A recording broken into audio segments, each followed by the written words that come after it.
आणि आता एक महत्त्वाची बातमी समोर येते। ट्रान्स हार्बर मार्गावर वाहतूक विस्कळीत झालेली आहे। ठाण्यावरून वाशी आणि पनवेलकडे जाणाऱ्या मार्गावर लोकलचा खोळंबा झालाय।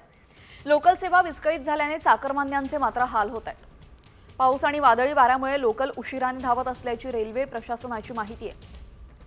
मुंबईमध्ये सुद्धा अवकाळी पाऊस बरसलेला आणि अवकाळी पावसामुळे लोकल सेवेवर परिणाम झालाय। वादळी पाऊस यामुळे लोकल सेवा विस्कळीत झाल्याचं दृश्य पाहायला मिळतंय।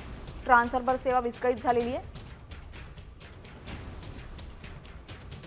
वादळी वाऱ्यासह जोरदार पाऊस मुंबईच्या अनेक ठिकाणी बरसला आणि त्याचमुळे आता लोकल सेवेवर याचा परिणाम झालेला आहे। लोकल सेवा विस्कळीत झाल्याचं दृश्य आपण पाहतोय। ट्रान्स हार्बर लोकल सेवा ही विस्कळीत झालेली आहे। काही मिनिटं उशिराने ही वाहतूक सुरू आहे। राज्यातील इतर भागांप्रमाणे आता मुंबईमध्ये सुद्धा अवकाळीने हजेरी लावली आणि त्यामुळे लोकल सेवेवर याचा परिणाम झालेला आहे।